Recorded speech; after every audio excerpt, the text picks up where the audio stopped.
오늘 우리와 함께 나눌 하나님의 말씀은 예레미야 1장 4절에서 10절까지의 말씀입니다. 구약 성경 1050면 정도에 있습니다. 예레미야 1장 4절에서 10절까지의 말씀입니다.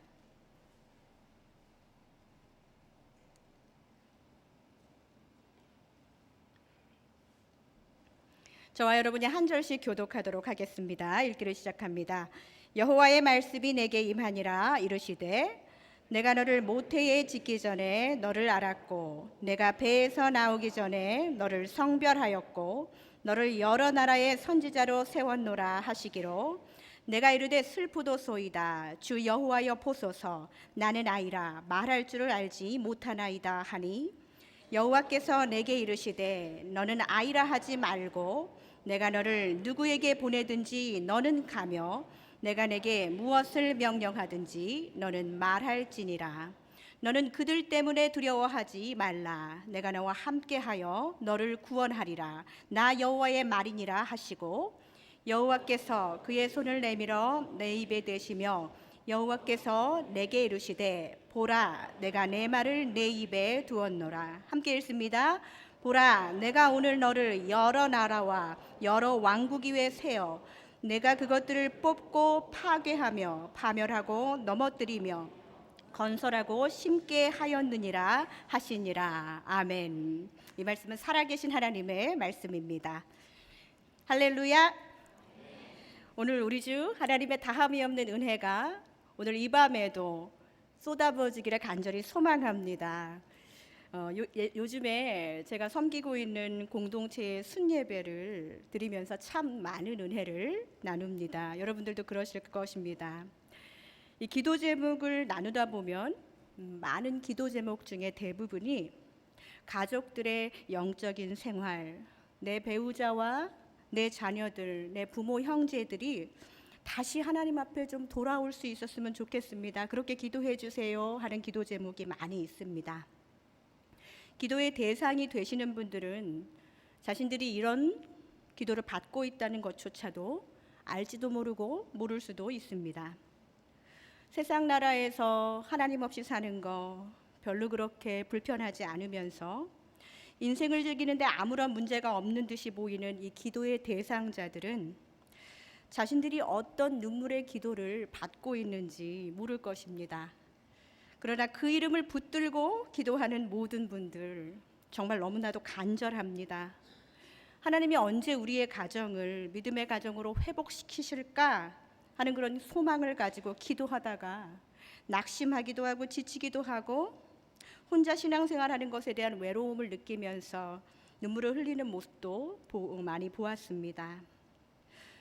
왜 하나님을 붙잡으면 붙잡을수록 세상 속에서 이겨내야 할 이 외로움과 고독의 몫이 더 커지는 것만 같은지 우리는 기도하면서 하나님께 물어볼 수 있지요. 그러나 잘 모르겠습니다. 오늘 이 밤에 우리는 예레미야를 통해서 전도자가 느끼는 외로움을 한번 같이 공감해 봤으면 좋겠습니다.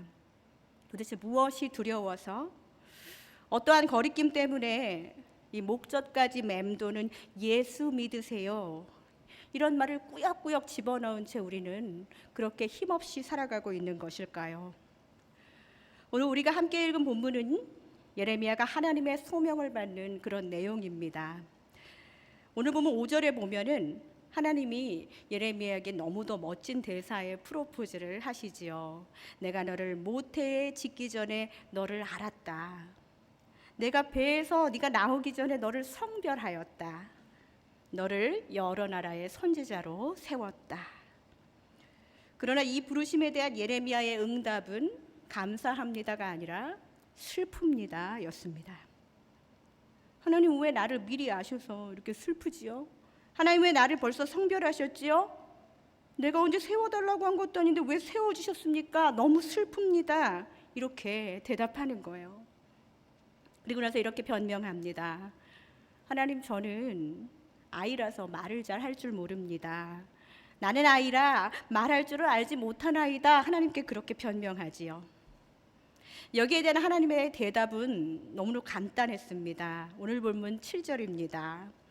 여호와께서 내게 이르시되 너는 아이라 말하지 말고 내가 너를 누구에게 보내든지 너는 가며 내가 네게 무엇을 명령하든지 너는 말할지니라.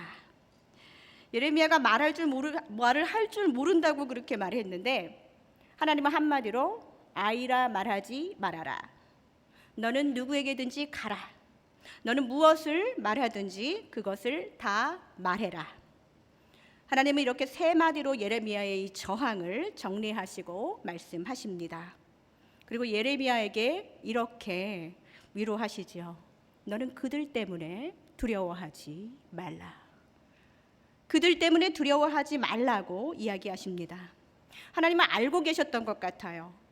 예레미야가 자신의 소명에 대한 부담감으로 자신을 아이라고 이야기했지만 그 너머에 있는 인간의 두려움, 그것을 정확하게 보고 계셨던 것 같습니다. 나도 모르는 사이에 나를 부르신 하나님, 나는 아이라고 생각했는데 이스라엘뿐이 아니라 열방을 향해서 나를 예언자로 세워주신 하나님, 내가 아는 작은 나와 하나님이 아는 나보다 내 생각보다 큰 나, 이것이 너무나도 거리가 있습니다. 때로는 우리가 우리 자신을 과대평가할 때도 있지만 이상하게 복음 증거하는 이 교회의 일들을 감당할 때는 매우 겸손해지지요. 하나님이 생각하는 나와 내가 생각하는 나, 목사가 생각하는 여러분과 내가 생각하는 나, 많이 다르죠. 나 하나도 이렇게 제대로 모르는 내가 어떻게 타인을 제대로 알 수 있겠습니까?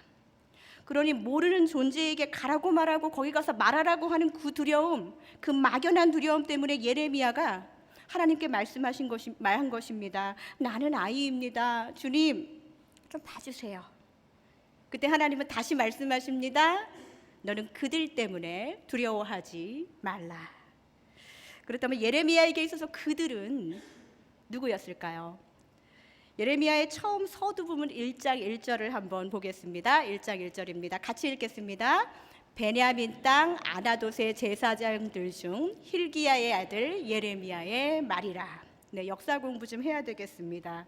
이 베냐민 땅 아나돗, 이 아나돗이라는 지명을 여러분들 성경 공부하신 분들은 한 번쯤은 들어보신 적 있으실 것입니다. 다윗에게 절친이 있었는데 이 아비아달 들어보셨죠? 아비아달이라는 제사장이 있었습니다. 여러분들 다윗 왕 다음에 왕이 누가 됐죠? 네, 제가 너무 어려운 거 물어보나요? 자, 네, 다윗의 아들 누가 됐어요? 솔로몬이 되었죠. 그런데 이 아비아달은요, 이 다윗의 아들의 후계자로서 솔로몬을 택한 게 아니라 아도니아를 택했습니다. 그래서 반역을 꾀하게 되지요. 그러나 여러분들이 말씀하셨던 것처럼 다윗 다음에는 솔로몬이 왕이 됐어요. 그렇기 때문에 솔로몬이 왕이 된 후에 예루살렘에 남아있는 것, 그것은 어려운 일이었습니다. 그래서 아비아달은 그 당시 추방을 당해서 낙향을 하였는데 그곳이 바로 아나돗이라는 곳이었어요. 솔로몬이 성전을 짓고 예루살렘이 종교적인 부흥, 번성함과 풍요로움을 느끼고 있을 때 이 낙향한 아나돗의 아비아달의 후손들은 이 왕국의 변두리에서 우리는 언제 예루살렘에 가지? 원래 내가 있어야 할 자리인데 라는 그런 생각을 좀 하지 않았을까? 그렇게 이 주석가들은 예상합니다.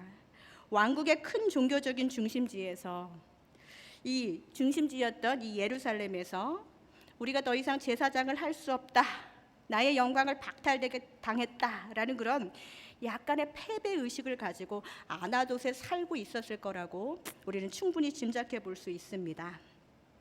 이러한 맥락에서 생각해 보면 이 아나돗 사람 예레미야가 갖고 있는 이 예루살렘에 대한 이 비판적 생각들, 예레미야를 읽어보면 그런 말들이 많이 나오거든요.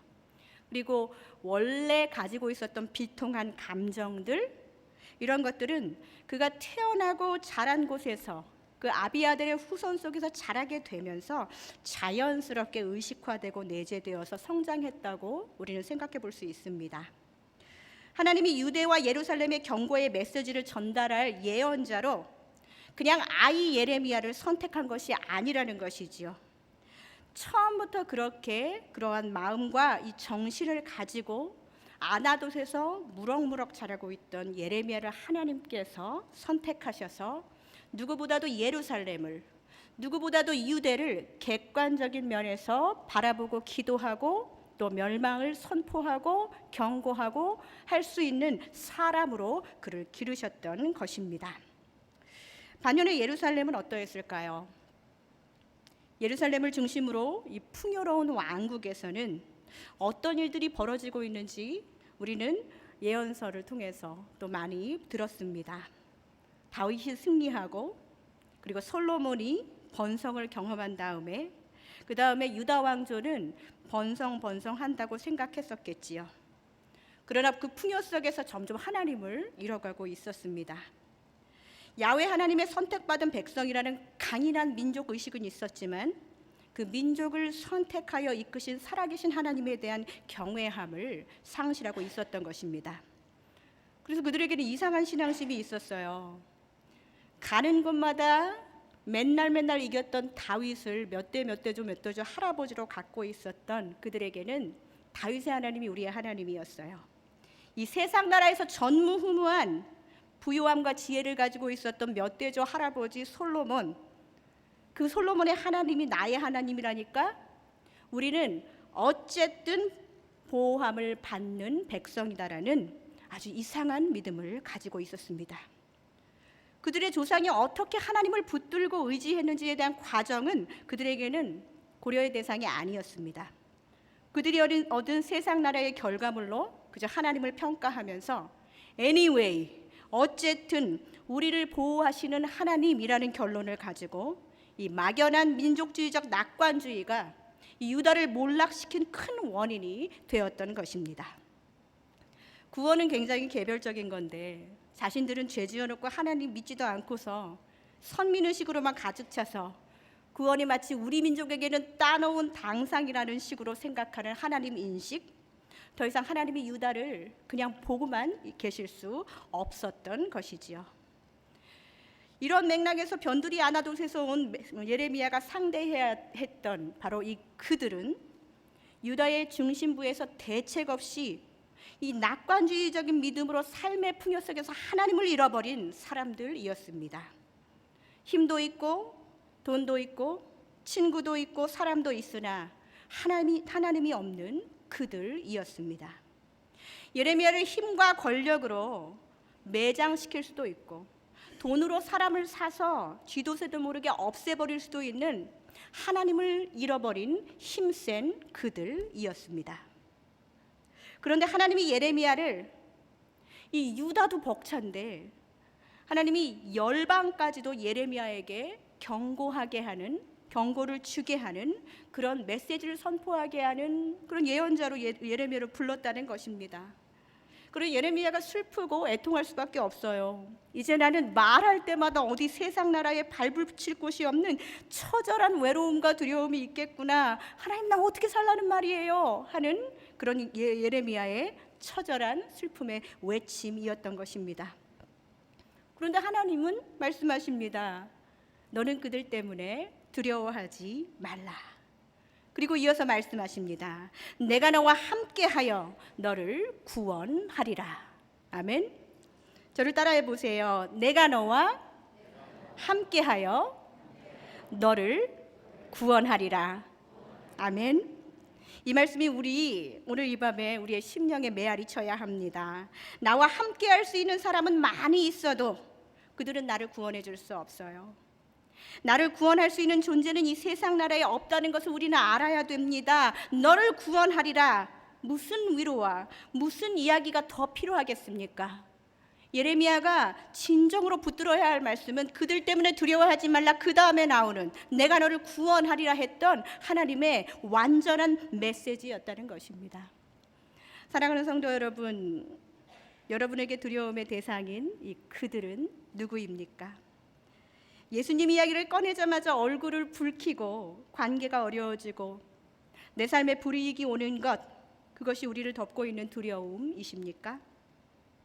그렇다면 나를 구원하신 하나님, 천지를 창조하신 하나님, 그분이 천지를 창조하신 그 하나님, 이 두려움 없는 이 압도적인 구원으로 우리와 함께 하신다고 약속하셨던 그 구원을 우리가 도대체 기억하고 있기는 하는 것입니까? 내 어머니가 기도하니까, 내 아내가 기도하니까, 내 남편이 기도하니까 지금 내 삶이 이렇게 멋지고 바쁜데 하면서 하나님 없는 막연한 믿음으로 어떤 선택을 하더라도 어쨌든 나를 지키는 내 맘대로 할 수 있는, 내가 갈 때 언제든지 구원을 잡을 수 있는 꼭두각시 신을 하나님이라고 믿으면서 착각하면서 구원의 길을 거부하는 그들은 우리가 두려워할 대상이 더 이상 아니라는 것입니다. 너는 그들을 두려워하지 말라 하나님이 말씀하셨지만 그들은 두려워할 대상이 아니라 어떤 그들입니까? 긍휼, 우리가 긍휼히 여겨야 하는 대상이라는 것입니다. 두려워하는 우리들을 향해서 하나님 다시 말씀하십니다. 그들 때문에 두려워하지 말라. 주의 말씀 전하다가 불이익을 당하는 모든 하나님의 사람들아, 두려워하지 말라. 내가 너와 함께하여 너를 구원하리라. 하나님 우리에게 오늘도 이 밤도 말씀하고 계신 줄로 믿습니다. 그렇다면은 예레미야는, 그리고 우리는 이 그들 때문에 무엇을 두려워하고 있는 것일까요? 우리가 두려워하는 건 무엇입니까? 이스라엘과 유다의 조상들은 이 두려워해야 하는 존재를 분명히 알고 있었습니다. 아주 오래 창세기에 보면은 야곱이라는 조상이 나오지요.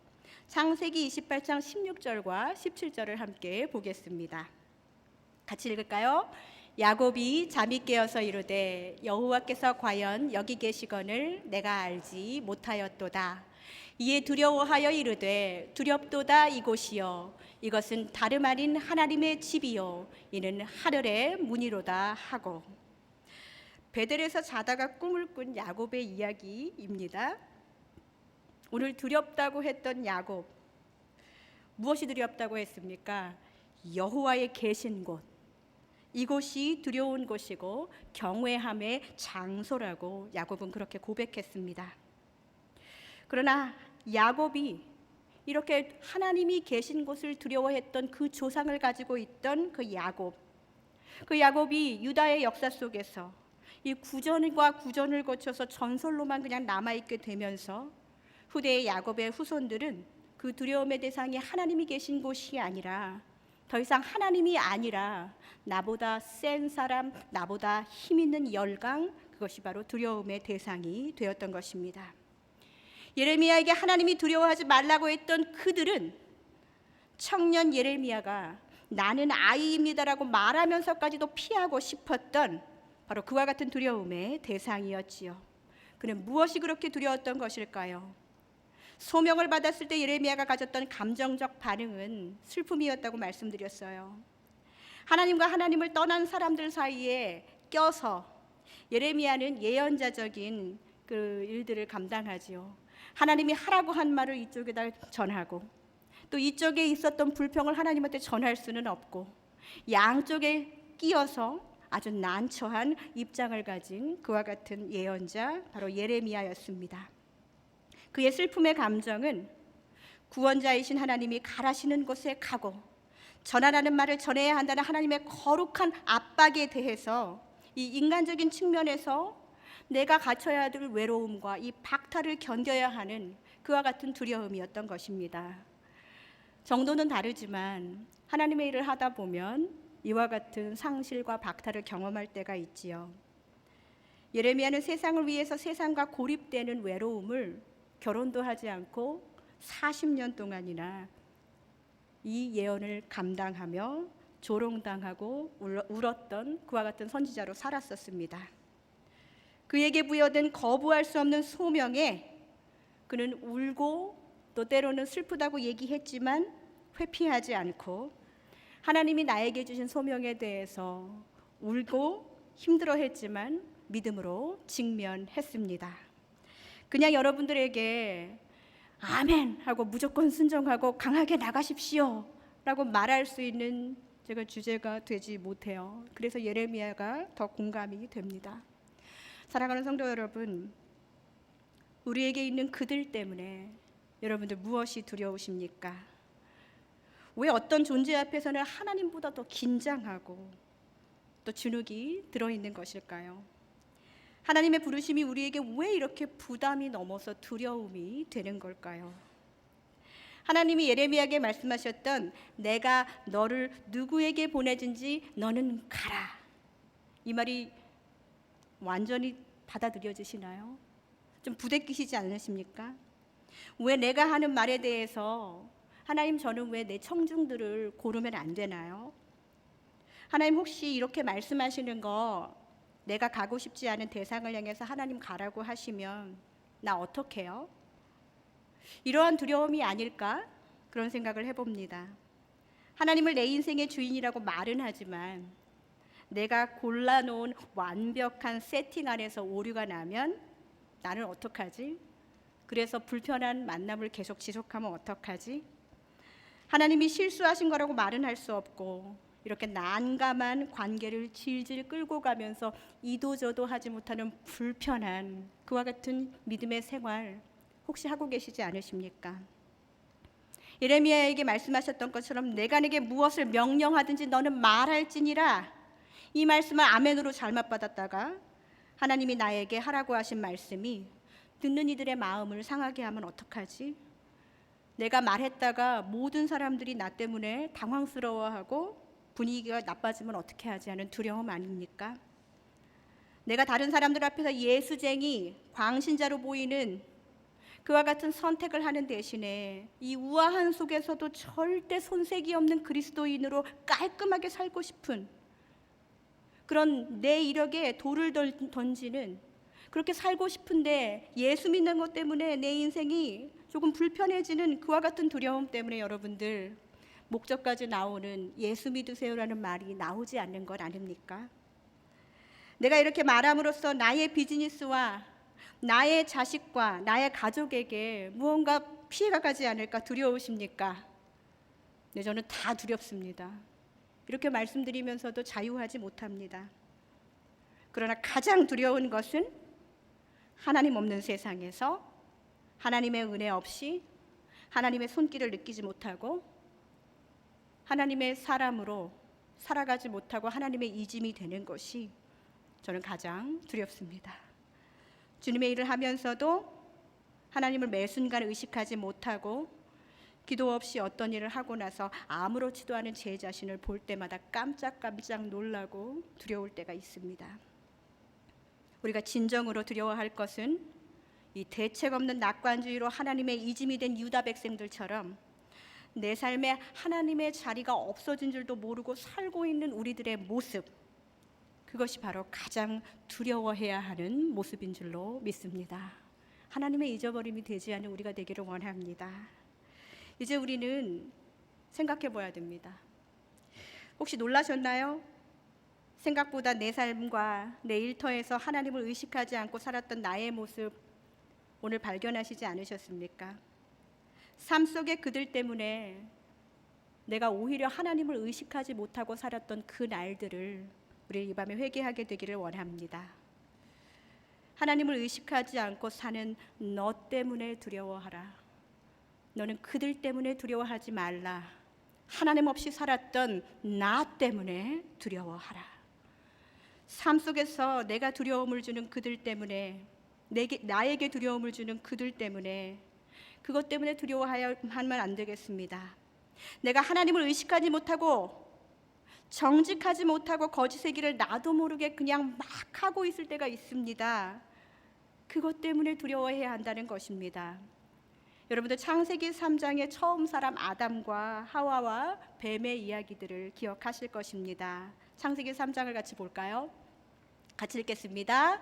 동산 중앙에 있는 나무의 열매는 하나님의 말씀에 너희는 먹지도 말고 만지지도 말라 너희가 죽을까 하노라 하셨느니라. 뱀이 여자에게 이르되 너희가 결코 죽지 아니하리라. 창세기 2장 27절 말씀입니다. 선악을 알게 하는 나무의 열매는 먹지 말라 내가 먹는 날에는 반드시 죽으리라 하시니라. 이 말씀은 원래 다 똑같은 얘기인데 사람 존재 이렇게 이야기할 때마다 달라지는 것을 볼 수가 있지요. 참으로 너희에게 동산 모든 나무의 열매를 먹지 말라고 하셨더냐라고 뱀이 하와에게 물었을 때 하와는 말합니다. 동산 중앙에 있는 나무의 열매는 하나님의 말씀에 먹지도 말고 만지지도 말라 너희가 죽을까 하노라. 죽을까 하노라 라고 말했습니다. 그러나 아까 우리가 창세기에서 봤죠. 먹지 말라, 반드시 죽으리라. 근데 그 죽으리라가 죽을까 하노라가 됐습니다. 그런데 뱀이 하와에게 말합니다. 이르되 너희가 결코 죽지 아니하리라.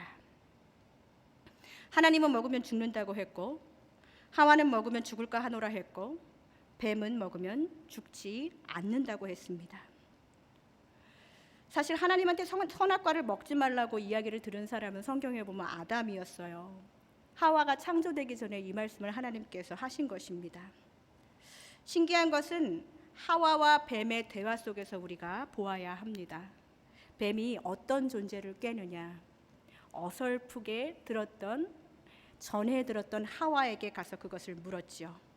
그런데 물을 때 뭐라고 했냐면 하나님의 말씀에 진정 그랬느냐라고 하나님이란 말을 사용합니다. 너무 무서운 얘기입니다. 하나님의 말씀을 근거로 하면서도 뻔뻔스럽게 거짓말을 하면서 죽을까 하노라, 죽지 아니하노라 하면서 이 말씀을 아무렇지도 않게 변형시키는 그와 같은 죄를 볼 수가 있지요. 이렇게 조금씩 변형된 하나님의 말씀이 엄청난 죄의 결과를 가지고 옵니다. 이렇게 하나님을 입으로 말하면서 정작 내 영혼에, 내 삶에 하나님 입으로는 달고 있으면서도 하나님을 의식하지 않고 살면서 이런 실수를 반복하면서 저지르면서 계속적으로 죄를 짓는 연약한 존재가 바로 인간입니다. 하나님을 내 삶에 의식하지 않고 그분을 내 삶의 주인으로 인정하지 않고 그렇게 사는 삶, 그 역시도 죽으리라, 죽을까 하노라, 죽지 않는다. 이와 같은 변형의 말씀을 한 죄인들처럼 우리도 별반 다르지 않다는 것입니다. 이제 우리는 우리의 삶 속에서 하나님을 얼마나 의식하고 살았는지 한번 생각해 봐야 됩니다. 그분을 내 삶의 주인으로 진정으로 인정해서 매 순간 하나님을 내 삶에 초청하지 않으면 하나님이 맨날 그런 말을 해도 그 대화는 하나님 없는 죄의 시작의 대화가 되고 마는 것입니다. 하나님을 의식하며 매 순간 살기로 다짐하시는 사랑하는 성도 여러분, 예레미야의 소명장은 다른 어떤 말씀보다 부담이 되는 본문입니다. 하지만 영혼을 품고 진지하게 기도하시는 여러분들, 이 중에 분명히 계실 줄로 믿습니다. 그렇다면 이렇게 가벼운 마음으로 그저 크리스마스에 자선 냄비에 동전 넣는 정도의 의식으로 기도해서는 안 되겠습니다. 여러분에게 믿음을 떠난 그 영혼이 생각나고 여러분에게 별로 상관이 없지만 누군가의 기도의 제목을 보면서 기도하고 싶은 마음이 생기고 여러분에게 그동안 일어나지 않았던 삶의 문제들이 일어나서 기도해야겠다는 마음이 생겼고 아니 지금 너무 평안함에도 불구하고 기도해야 됐다는 마음을 주셨다면 그것은 바로 소명입니다. 기도하는 소명이 여러분한테 주어졌다는 것입니다. 생명을 품고 살려달라고 부르짖어야 하는 진지한 소명입니다. 이 소명감을 자각하신 분들, 영혼을 향한 긍휼한 마음에서 이 마음을 시작하는 것 아닙니다. 영혼을 향한 불쌍한 마음, 어여쁜 마음은 예수 안 믿는 사람도 사람을 향해서 그런 마음 가질 수 있습니다. 우리의 시작은 어떠한 상황 속에서도 하나님만을 의지하겠다는 믿음에서 여러분의 소명의 기도가 시작해야 될 줄로 믿습니다.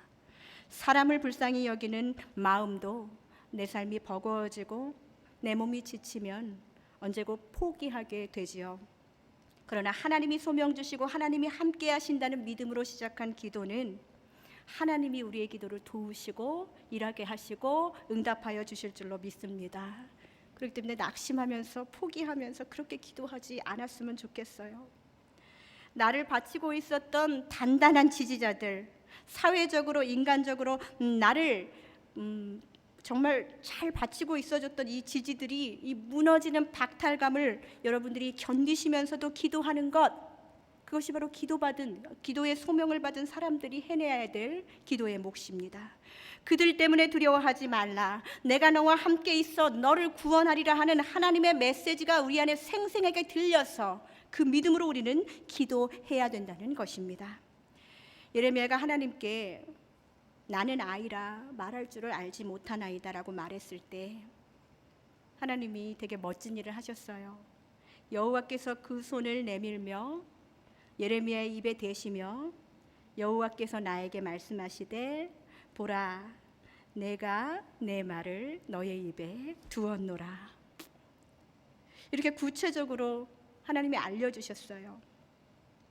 혹시 지금 사역 속에서 지쳐 계신 분, 교회 일 하다가 혹시 낙심하신 분들, 이미 지쳐서 아예 섬김을 이번에 잠시 쉬고 계신 분들, 다시 헌신했을 때 내 몫의 십자가가 너무 두려워서 나는 아이라 하면서 아직도 고집하고 계신 성도 여러분들, 하나님께 기도는 하지만 기도 대상자들에게 복음 전하기를 망설이시는 분들, 예레미야에게 주셨던 오늘의 말씀, 오늘 이 밤에 우리의 말씀이 되기를 원합니다. 너는 그들 때문에 두려워하지 말라. 내가 너와 함께하여서 너를 구원하리라. 보라, 내가 내 말을 너의 입에 두었노라. 하나님이 우리에게 할 말을 가르쳐 주신다는 거예요. 하나님은 어쨌든 anyway 우리를 도우시는 분이 절대 아니십니다. 하나님은 언약의 관계에서 백성들을 삼으시고 그들을 훈련시키셔서 그들을 매로 때리기도 하고 징벌하시기도 하지만 결국은 하나님의 사람으로 인도해 주시는 분, 바로 그분이 우리 아버지 하나님이십니다. 예레미야에게 멸망의 메시지를 선포케 하면서 어려움을, 예언자로서는 어려움이 있는 그와 같은 인생이었지만 결국 예레미야에게 세상을 향한 회복의 메시지를 선포하게 하신 분도 하나님이셨습니다. 멸망만 예언하면서 예레미야를 그냥 그렇게 멸망 선포의 예언자로 하나님이 놔두시지 않았어요. 이 시간 제 얘기를 한번 하려고 합니다. 저는 아들이 하나 딸이 하나 연년생으로 있습니다. 연년생으로 자녀를 키우면서 사역을 했기 때문에 참 정신이 없었어요. 큰아이가 3살 반, 둘째 아이가 2살이 넘었는데 이 기저귀를 못 대고 있어서 더 이상 아이의 기저귀로 생활비를 지출하지 않겠다는 남편과 저의 가족회의를 거쳐서 막내에게 더 이상 기저귀를 지급하지 않고 자유롭게 풀어놓았던 그와 같은 어느 날이었습니다. 둘째 아이는 오늘도 소리 없이 거실 한복판에서 자신의 영역 표시를 과감하게 했습니다. 씩 웃으면서 엄마를 바라봅니다. 저는 둘째가 사랑스러웠지만 그 마음을 숨기고 아이에게 엄하게 No, not nice. 지금보다 더 무섭게 가면서 변기에 쉬어야지 라고 바닥을 닦으려고 하고 있을 때 3살짜리 아들이 거실에서 놀다가 정확히 공을 가지고 놀다가 그 공이 떼굴떼굴 굴러가서 둘째 아이가 쉬어야 하는 곳을 정확하게 통과했습니다.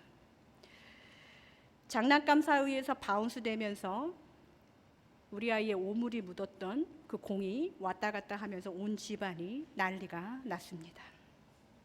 애들은 바닥이 젖어서 재미있다고 막 뛰어다니고, 좀 특이한 우리 둘째는 발이 젖으면 무조건 비 오는 줄 알고 우산을 막 쓸어 돌아다녔습니다. 1년 정도 더 살았다고 3살짜리 큰아이가 둘째를 막 혼내고 난립니다. 그때 잠시 멍해서 이런 생각을 했습니다.